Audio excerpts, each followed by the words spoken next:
Bienvenue sur mon podcast Live from the Heart. Je m'appelle Anne-Claire Méret. Ça m'a pris des années de guérison, de thérapie et de coaching, mais j'ai finalement retrouvé le chemin de mon cœur, qui m'a mis sur la voie de la prospérité dans tous les domaines de ma vie. Aujourd'hui, je coach, j'enseigne, je crée des programmes, j'écris des livres, entre autres choses, et j'adore ça. Le monde se transforme à mesure que nous guérissons et que nous créons. Je sais que nous pouvons prospérer au niveau individuel aussi bien qu'au niveau collectif, si on retrouve le chemin du cœur. Nous sommes les initiateurs et initiatrices du nouveau monde. Alors on y va ? Si vous souhaitez créer depuis l'espace du cœur, vous êtes au bon endroit. Bonjour et bienvenue dans un nouvel épisode où j'ai la joie d'accueillir Noémie Carrière. Bienvenue Noémie. Merci Anne-Claire, merci beaucoup pour ton invitation, je suis ravie et honorée. Je suis contente que tu sois là aujourd'hui parce que, pour plein de raisons. En fait, déjà j'ai la chance de te connaître depuis plusieurs années parce qu'on a travaillé ensemble sous différentes formes et je trouve que tu rayonnes particulièrement depuis cette année et tu as un vrai soleil quand tu show up dans mon feed, tu sais, d'Instagram et tout ça, ou même quand on se voit pour nos réunions.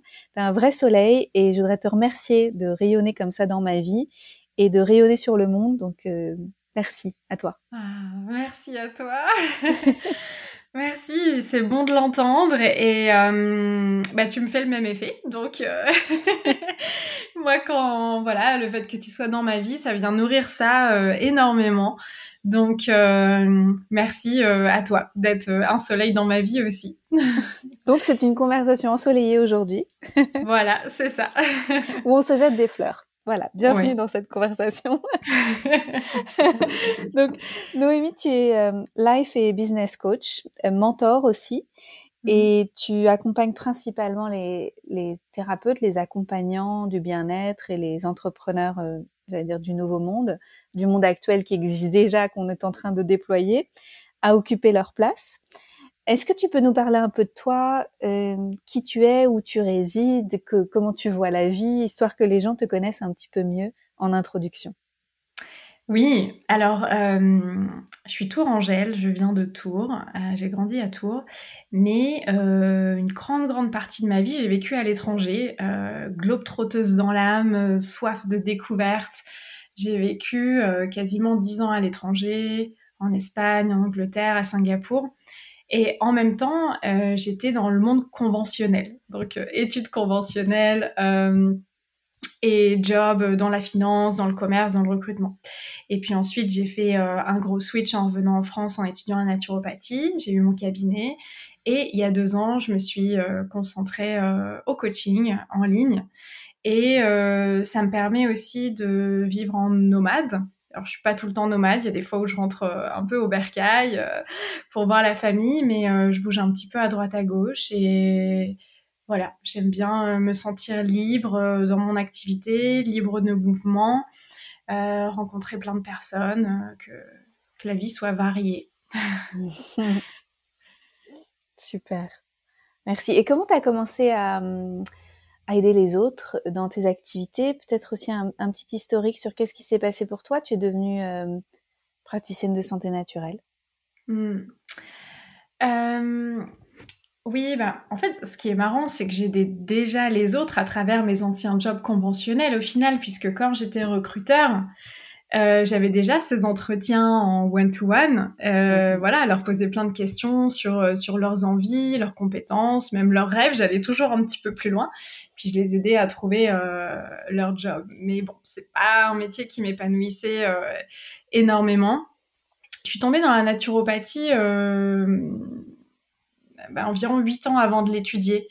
Et je me souviens au bureau, dans l'agence de recrutement, je venais avec mes petites huiles essentielles, mes plantes, mes tisanes, mes salades. J'étais déjà un petit peu la décalée par rapport à tout le monde.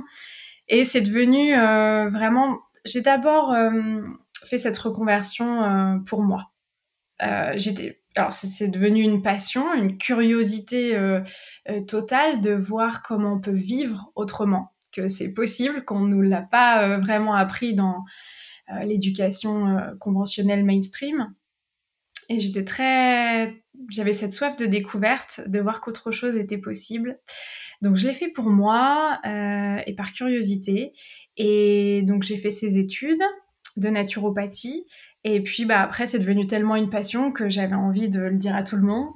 Et puis j'avais envie d'aider les gens, voilà, en connaissant un autre moyen, en tout cas qui leur ferait du bien.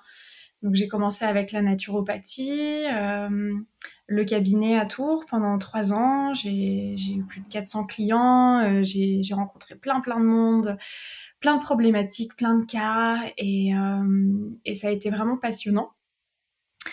Et en parallèle, moi j'ai fait en fait, mon job, comment dire, en front office qu'on pouvait voir officiellement, c'était naturopathe. Mais en fait, secrètement, j'avais un autre job en backstage. C'était le job sur moi. En fait, j'ai passé énormément de temps, d'énergie. J'ai dédié une grosse partie de ma vie à tout ça, la thérapie, travailler sur l'émotionnel, ma sensibilité, tout comprendre en fait comment je fonctionnais, comprendre la psychologie humaine, etc.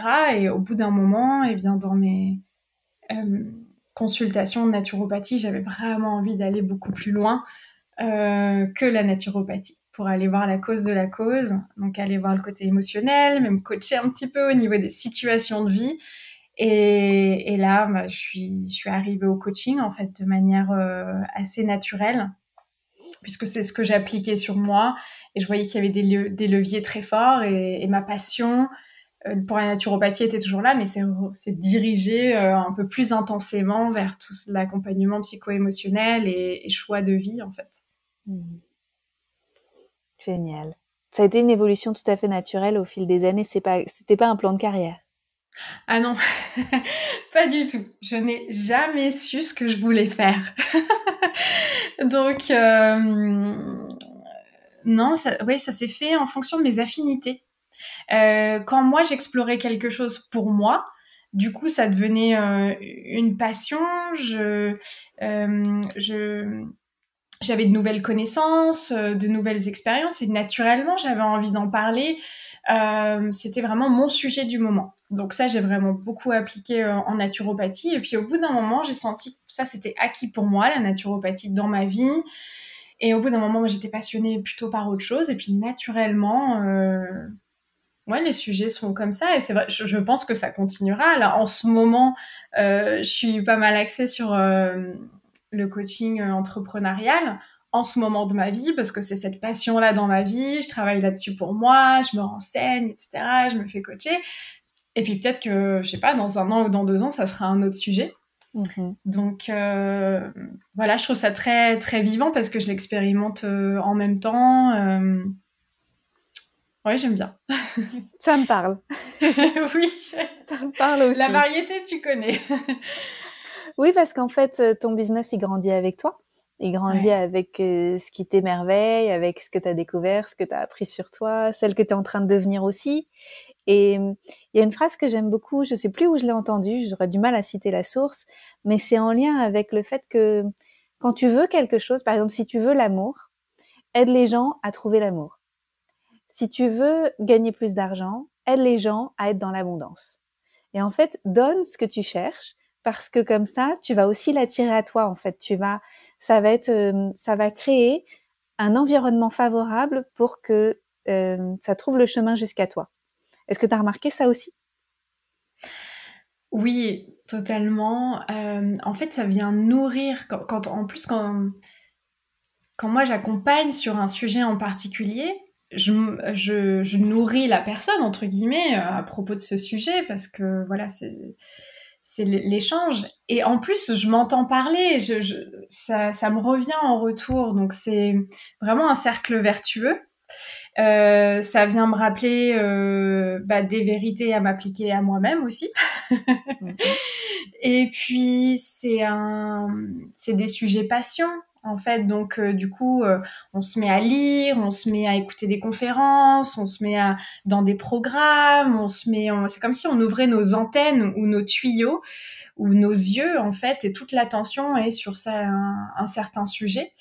Et Et ça vient se démultiplier à travers aussi les conversations, les personnes qui viennent apporter leurs expériences. Et oui, je trouve ça, c'est vraiment la magie en fait de l'accompagnement, ou en tout cas quand on se passionne sur un sujet en particulier. Comment t'as fait pour pas lâcher l'affaire?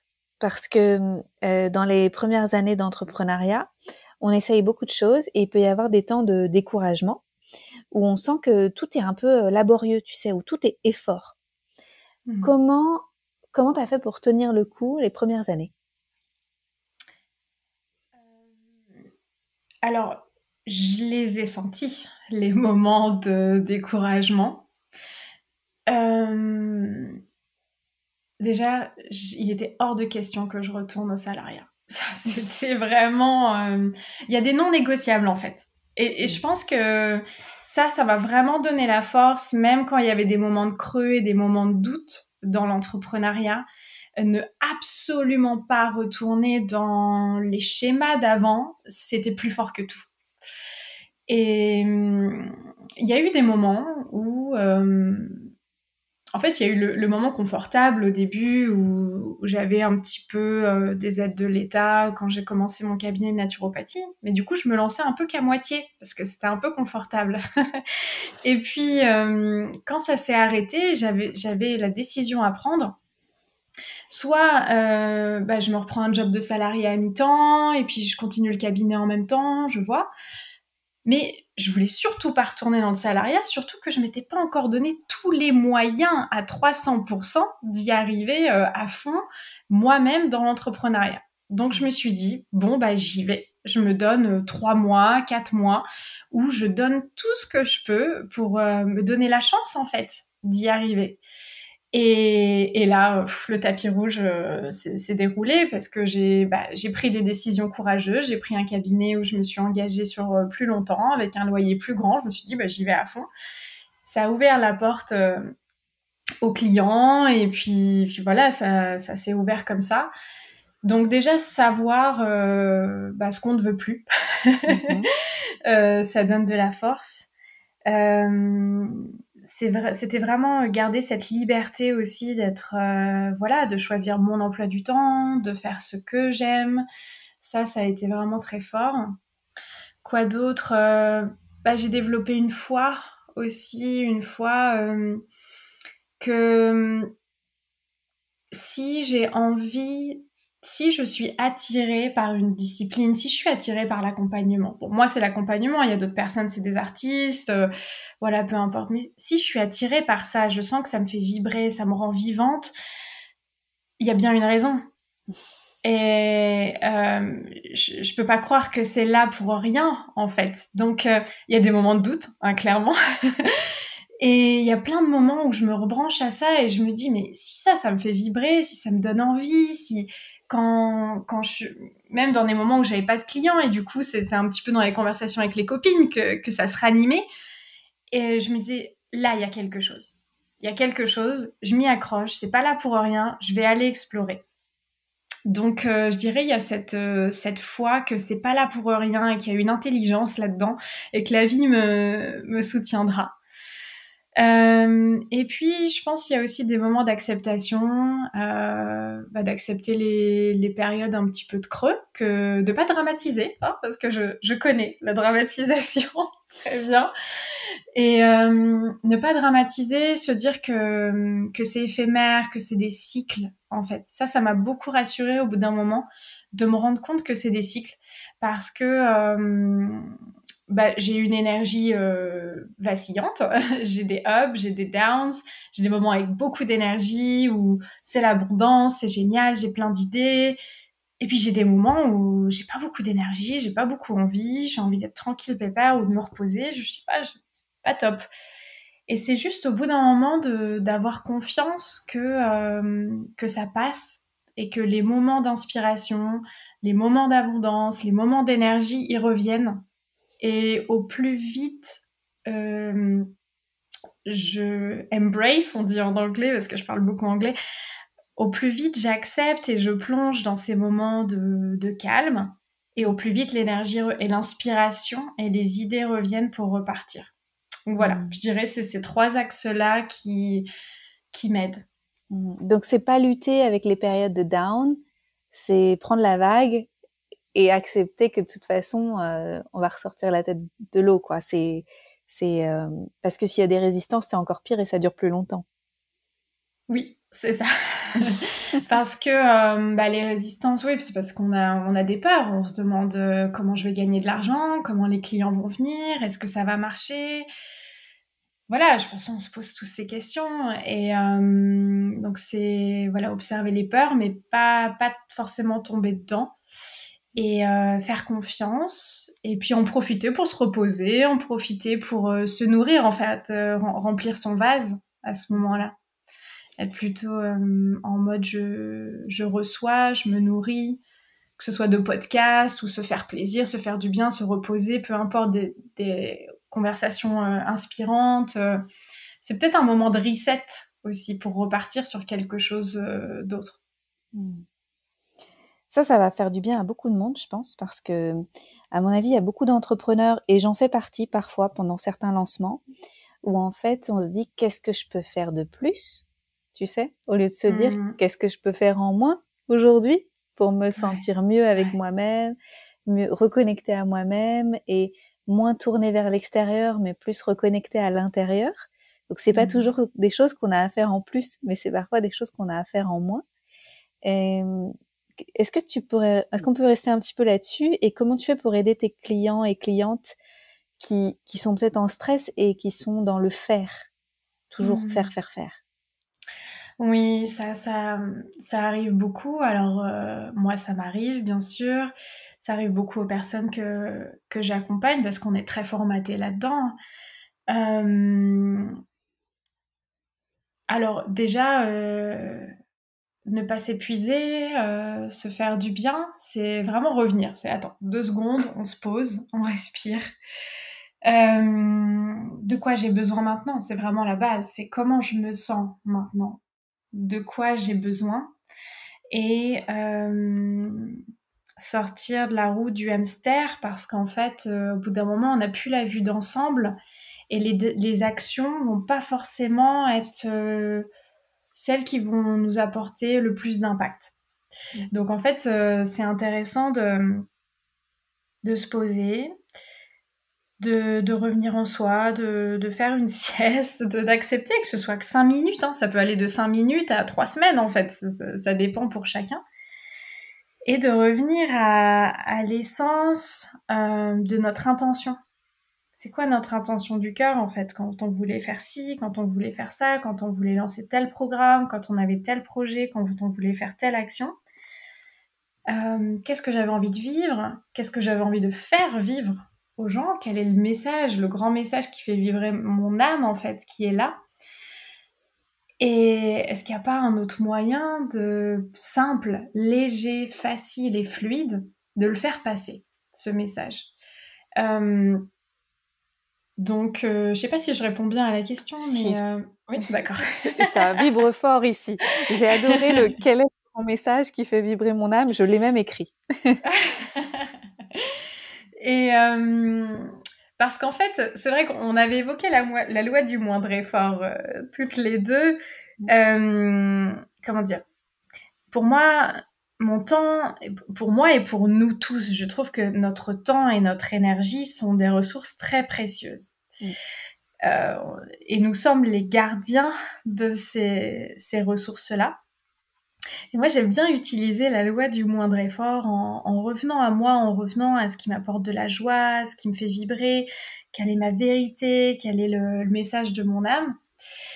Et à partir de là, soit je laisse infuser, je me laisse le temps, et puis je fais ce qu'il faut pour me remettre dans un état vibratoire, un état d'énergie bien. Je me sens remplie.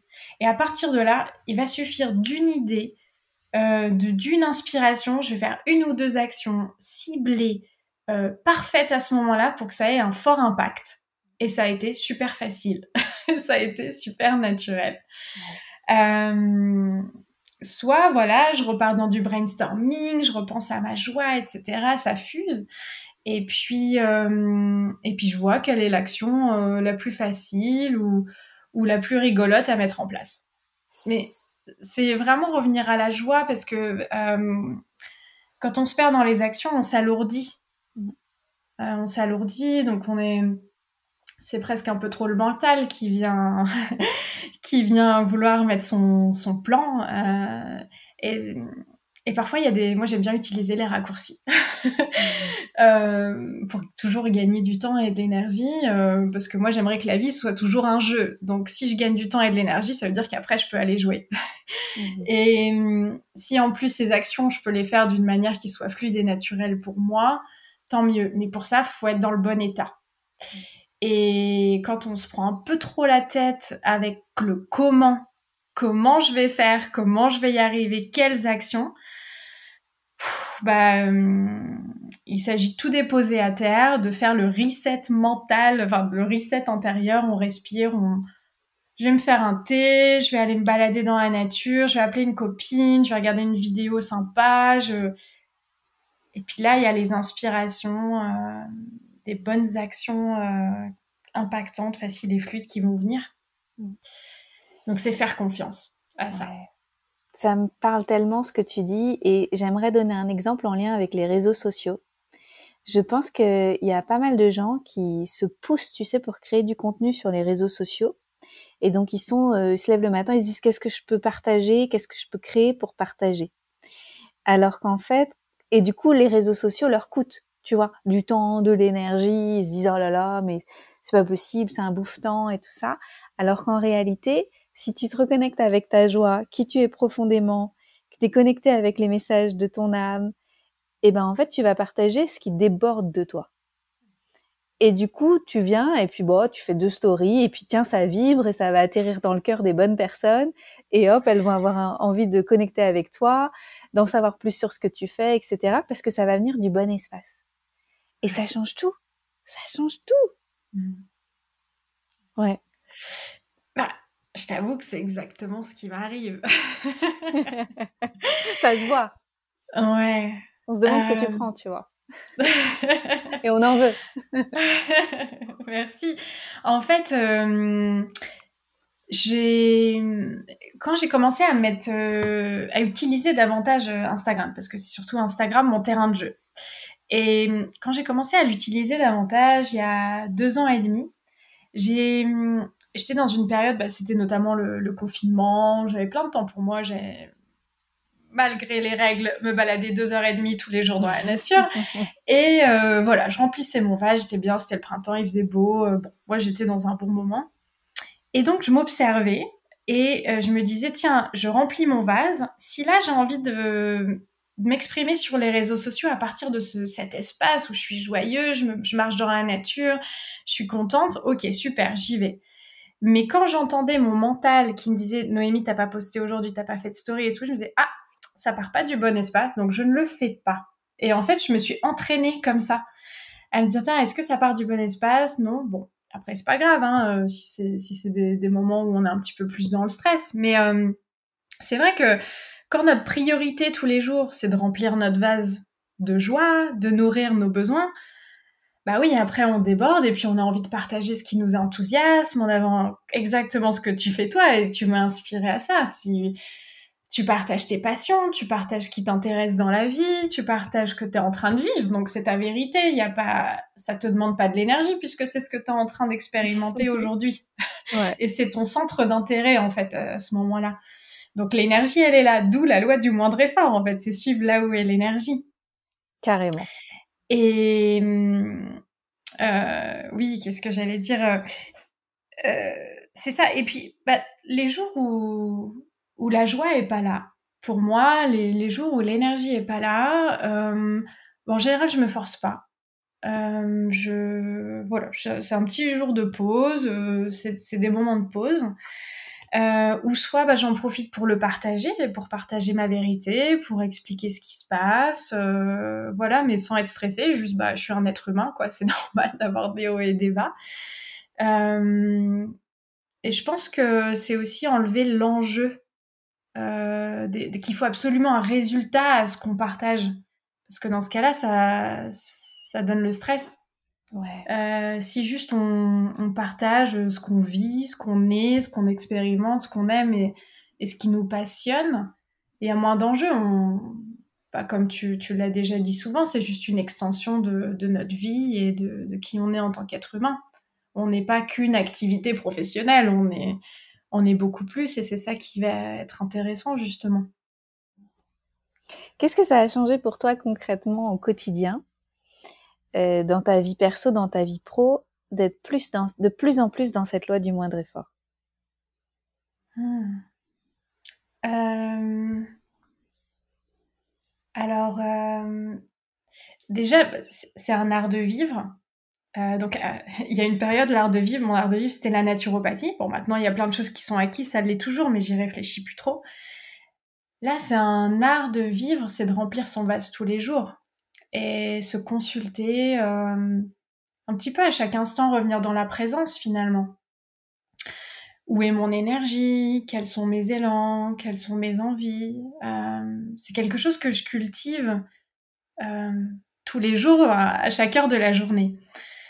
Donc c'est vraiment un mode de vie, un mode de fonctionner.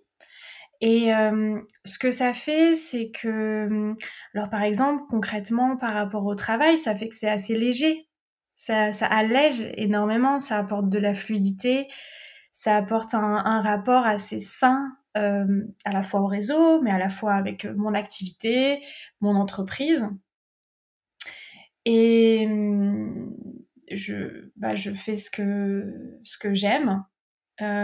J'économise et je gagne en énergie puisque comment dire, la loi du moindre effort, c'est aussi pas aller à contre-courant.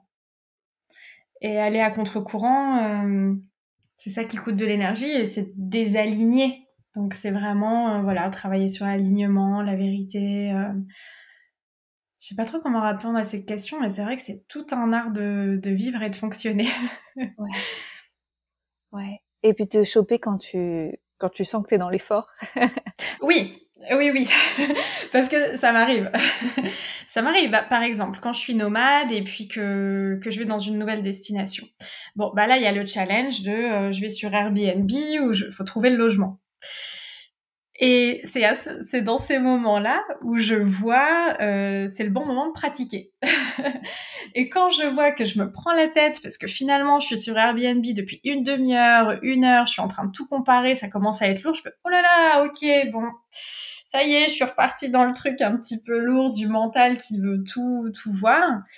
Donc, je respire, je reviens en moi, je vais aller faire autre chose, je vais me changer les idées, et puis quand j'aurai l'inspiration, quand j'aurai l'élan d'y retourner, je fais confiance, je tomberai sur la bonne maison. Et puis si je le sens bien à l'intérieur de moi, c'est dans mon corps. Est-ce que ça s'ouvre? Est-ce que ça pétille? Est-ce qu'il y a mon plexus qui rayonne? À ce moment-là, je me prends pas trop la tête, je les contacte, je réserve et puis on y va. Ça, c'est concret. J'aime beaucoup cet exemple-là parce que ça va nous parler je pense, à de nombreuses personnes. Moi aussi, là, j'étais en train de réserver récemment des Airbnb. C'est soit ça part depuis un espace du mental, soit on le sent. Et Ouais. mais c'est une danse entre les deux. C'est pas facile. On est quand même des humains. On est quand même contrôlé beaucoup par notre sentiment de sécurité. Où est-ce que je vais me sentir bien? Mais c'est en fait où est-ce que je vais être bien avec ma tête, la première question. Et après, c'est où est-ce que je vais me sentir bien à l'intérieur. Et ça, on le sait. Je suis sûre, vibratoirement, on le sait. Et c'est merci de rappeler ça. C'est tellement important. Et du coup, c'est la même chose pour toutes les décisions dans notre vie finalement. Ouais, c'est ça parce que j'ai beaucoup expérimenté cette dernière année. Je pensais être super dans le flow, tu vois, limite c'est acquis parce que je me suis bien entraînée ces dernières années. Sauf que bah non, bien sûr, j'ai bien vu dans certaines situations où mon mental a vraiment ses projections, sa manière de penser à comment faire les choses, comment arriver à tel but, mais que ça me limitait énormément, ça m'alourdissait énormément. Et puis la vie avait un autre plan pour moi qui pouvait être mieux. Mais il fallait que je lâche le mental pour suivre ça. Et c'est vraiment, c'est vrai que c'est une sensation physique. Hein. Enfin, je trouve que moi, ça m'aide beaucoup de passer par le corps pour ressentir ça, cette fluidité. Tiens, la vie m'invite à un autre chemin que mon mental et ma logique n'avaient pas prévu et ne comprennent pas. Mais je vais aller explorer là pour voir ce que ça donne. Et souvent, c'est très intéressant. Et dedans, il y a de la foi, comme tu disais tout à l'heure, la foi. Et sans la foi, ça, c'est pas possible. Oui. C'est sûr que c'est une philosophie de vie. J'avoue que, bon, moi j'ai une grande foi depuis petite. Je sais pas, c'est naturel. Je suis tombée dans la marmite avec mes parents étant petite, et puis après c'est naturel en moi. Il y a des moments ces derniers temps où j'ai vécu certaines épreuves qui sont venues un peu questionner cette foi. Et même dans les moments où j'avais l'impression que j'avais perdu la foi, parce que j'ai vécu des épreuves qui m'ont rendue triste, elle est là naturellement malgré tout. Je m'entendais parler un petit peu négativement et tout, et puis naturellement dans les phrases ou dans ma manière de parler, c'était là. Et cette foi, elle vient du fait que je peux pas croire que je suis là dans cette vie pour galérer. Je peux pas croire ça, c'est pas possible en fait. C'est pas possible que, je sais pas, Dieu il est pas sadique quoi. Et je peux pas croire à ça. Et je trouve que c'est tellement pas, ça sonne pas. Ça sonne pas juste. Oui, on a des épreuves de vie, oui, voilà, mais il y a toujours un cadeau caché derrière, il y a toujours des bénédictions derrière les épreuves, et j'ai vraiment envie de croire que la vie nous veut du bien, que la vie œuvre en notre faveur, parce que honnêtement, si je m'accroche pas à ça, faut y aller, hein. J'ai vécu plein de ups and downs dans ma vie, et la plupart du temps, après les épreuves, plus ou moins longtemps après, ça dépend, je vois que c'est pour mon bien. Donc, à la fois, j'ai pu le constater, et pour les épreuves où j'ai pas encore trop résolu ni compris le truc, c'est une belle croyance qui aide à avancer tous les jours et qui fait du bien, parce qu'en attendant, on est un être humain incarné ici sur Terre et il faut faire avec. Donc autant avoir des croyances qui nous servent, des croyances positives, et c'est une croyance qui m'aide énormément, c'est sûr, de m'en remettre à plus grand, de savoir qu'il y a un plan qui est là pour moi, ça donne des ailes, hein. Clairement, quand on veut réaliser des grandes choses, et puis juste être heureux dans sa vie, ça donne une dimension. D'ailleurs, je me demande si parmi toutes les personnes qui ont réussi des superbes choses dans leur vie, est-ce qu'il y en a qui n'avaient pas la foi? Je crois il y a toujours eu un soupçon de foi là-dedans quand même. Je suis d'accord. Je pense aussi qu'il y a un soupçon de foi, parce que tout à l'heure, ce que tu disais qui est hyper important, tu disais je peux pas croire que je suis dans cette vie pour galérer et que les épreuves sont des cadeaux et que la vie nous veut du bien. Et je pense que du coup, le truc qui pêche, c'est notre incapacité à décrypter les cadeaux de la vie qui sont parfois mal emballés. Mais si on a la foi, on lâche le mental et on se dit j'ai pas besoin de décrypter, j'ai pas besoin de tout comprendre sur le moment. Mais je peux aussi lâcher ma posture de victime, oh pauvre de moi, ça m'arrive, pour juste lâcher prise, surrender, lâcher prise et accueillir et accepter que derrière il y a quelque chose de plus grand qu'on n'a pas besoin de comprendre tout le temps, tout de suite maintenant, à cet instant. Ouais. Et dans ce sens, il faut de la foi, clairement. Et alors on peut voir l'opportunité qui est, mais avant on pouvait pas avoir l'opportunité, parce qu'on était complètement aveuglé par cette victimisation de j'ai pas de bol. Ouais, ça m'est arrivé plusieurs fois ces derniers mois, notamment quand j'ai tout lâché pour partir à Tulum sur un élan de vie. Et puis quand je suis arrivée là-bas, ça s'est pas passé comme j'aurais aimé. Je m'en rappelle. J'ai eu l'impression que la vie m'a laissé tomber. Franchement, je fais attends, je lâche tous mes sécurités, tous mes trucs pour aller suivre mon cœur, pour aller là-bas. Et quand j'arrive là-bas, je me prends un mur. Mais qu'est-ce qui se passe? Et là, ça m'a énormément servi d'avoir la foi et je me répétais ce mantra, la vie me veut du bien. Je ne comprends pas ce qui m'arrive là maintenant. Je ne comprends pas le mur que je me prends, mais j'ai la foi que c'est pour mon bien et que je comprendrai plus tard. Et ça m'a tellement aidé à tenir. Et puis faire mon premier lancement de groupe, tenir mon premier programme de groupe, et puis tous mes accompagnements que j'avais, et puis juste rester et comme tu le disais, rester dans ma puissance en fait. Hein. C'est beaucoup ça. Et ensuite, ça m'est arrivé quand je voulais me remettre en mouvement cet hiver, je bouge, et là, paf, je me fais une entorse au pied dès le lendemain. J'étais bloquée à Osgore pendant 10 jours, je connaissais personne, je pouvais pas conduire, je pouvais rien faire. Et là, je me suis dit, bon, on va repratiquer ça, hein. Je sais pas pourquoi, je sais pas encore quel est le cadeau caché, mais je fais confiance qu'il y en a un et que c'est pour mon bien. Ça aide beaucoup dans ces moments-là, je vous le conseille. Ouais. Ah, ça fait du bien. Merci. Bah oui, parce que c'est vrai que du coup, j'ai fait un programme en début d'année qui s'appelait Être en vie, un programme de groupe. Et puis, au départ, l'intention, c'était ouais, tu peux réaliser tes rêves, la vie c'est génial, tu peux partir à l'autre bout du monde, tu peux monter ton activité, tout est possible. Donc c'était vraiment sur ce côté là d'être en vie. Et puis au fur et à mesure du lancement, c'était en plein Toulouse, et puis je me prends voilà, il se passe des déceptions. Et c'est là où je me suis dit, en fait, c'est ça être en vie aussi. C'est accepter de vivre toutes les expériences, même celles qui sont pas celles qu'on aurait aimées, pas celles prévues.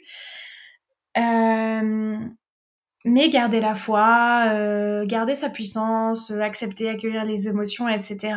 Et c'est sûr que ça facilite beaucoup plus quand on accepte les deux côtés, avec philosophie, foi et confiance. Parce que c'est aussi en n'ayant pas peur de passer à l'action et d'y aller qu'on y arrive en fait, au bout d'un moment qu'on réussit à réaliser nos rêves, à accomplir plein de choses. Qu'est-ce que tu voudrais dire à quelqu'un qui se sent au fond du trou là?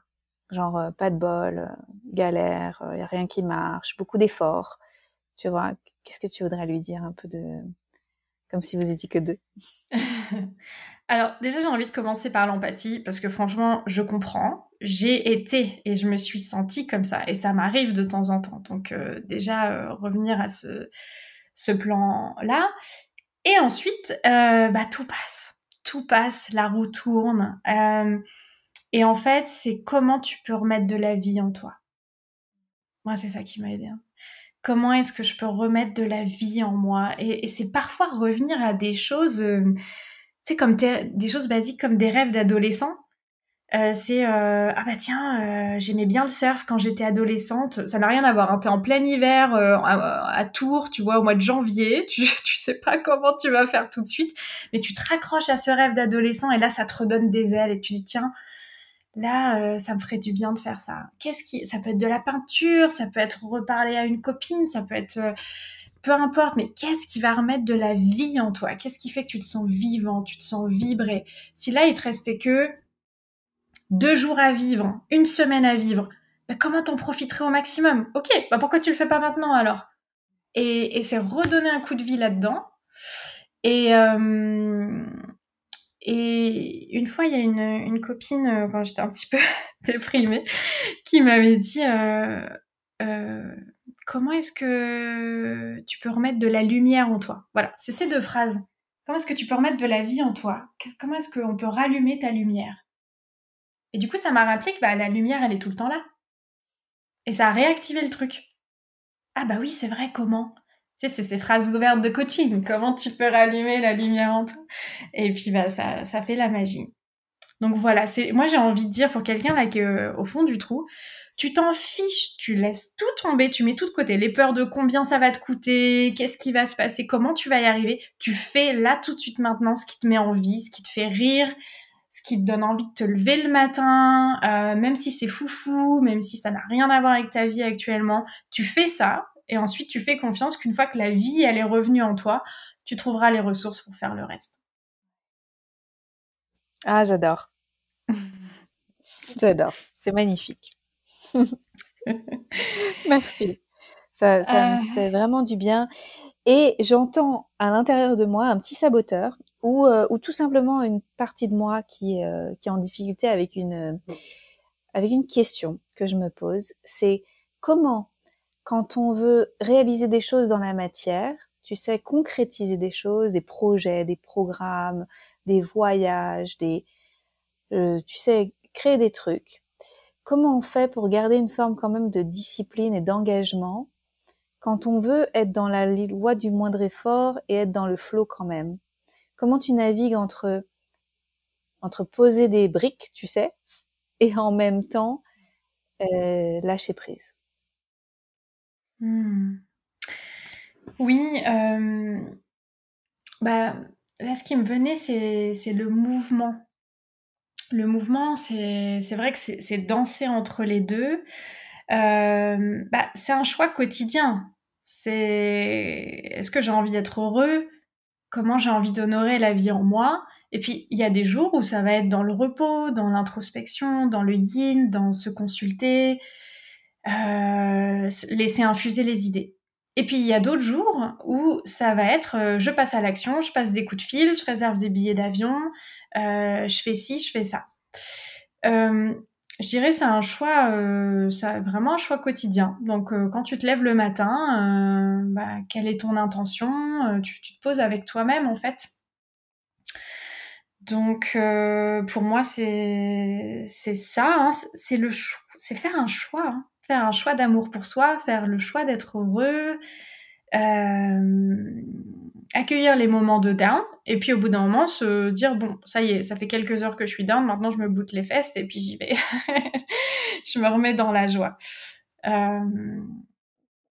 Voilà, je sais pas C'est trop bon. comment dire. Ouais. Bah ouais, c'est bon pour moi. Je trouve que c'est clair. Après, je pense que c'est dans la pratique de toute façon.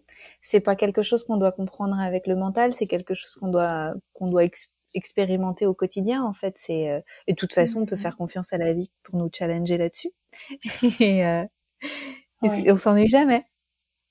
Oui, c'est clair, parce qu'en fait, dans les moments où je me relâche un petit peu, j'avoue, je suis coach, mais il y a des moments où je me relâche. Et la vie me le rappelle quand même. Et puis, dans les moments où je suis pas très bien, je suis je me sens bof aujourd'hui, qu'est-ce qui se passe? Ah oui, tiens, ça fait un petit moment que j'ai pas rempli mon vase, ou ça fait un petit moment que j'ai pas fait ce sport, ça fait un moment que je suis pas allée dans la nature. Tiens, j'appellerai cette copine, je sais que ça me ferait du bien d'avoir ces conversations inspirantes, et puis voilà. C'est après, quand on organise toute sa vie autour de ça, les rappels sont assez faciles. Ouais. Ouais, ça c'est un beau message aussi, que c'est de plus en plus facile. Ouais. Génial. Merci Noémie. Merci. Est-ce que tu as quelque chose à ajouter sur cette belle conversation?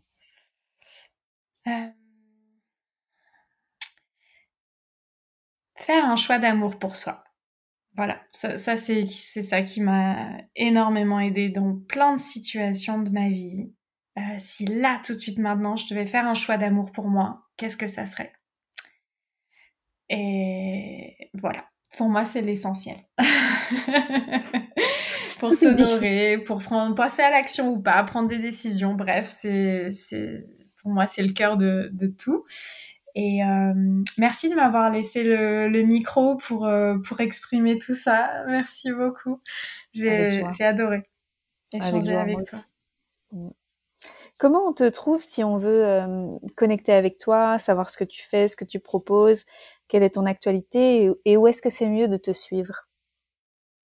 Alors, je suis assez active sur Instagram, donc Noémie Carrière sur Instagram. Je suis en train de faire mon site internet qui sortira bientôt, noémiecarrière.com. J'ai un canal Telegram pour ceux qui sont pas forcément sur les réseaux, Noémie Carrière, pareil. Et puis voilà, en ce moment, c'est surtout des accompagnements en individuel sur plusieurs mois pour les entrepreneurs qui veulent déployer leurs activités. Et puis, je pense qu'à la rentrée, je relancerai des accompagnements de groupe, probablement le mastermind pour entrepreneurs, et puis peut-être d'autres sujets sous d'autres formats, donc à suivre. Génial. Super, je mettrai ton lien de toute façon avec l'épisode.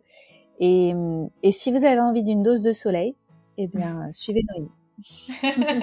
Merci. Bon, bah pareil pour Anne-Claire, mais vous savez déjà, puisque vous la suivez. Merci Anne-Claire, merci de tout cœur. Vraiment, vraiment, vraiment. Merci. Depuis 1 an, là, Coach from the Heart, tout, ça... C'est ça, quand on baigne dedans, quand on est dans cet environnement bien entouré, bien boosté, ça s'alimente. Donc merci. C'est ça. Merci à toi. À bientôt. À bientôt. Merci pour votre présence. Si vous avez aimé cet épisode, je vous invite à le partager avec vos amis et à suivre le podcast pour être au courant des prochains épisodes. Et suivez-moi sur mon site internet anneclairemeret.com et sur mes réseaux sociaux pour être au courant de mes prochains programmes et formations. À bientôt!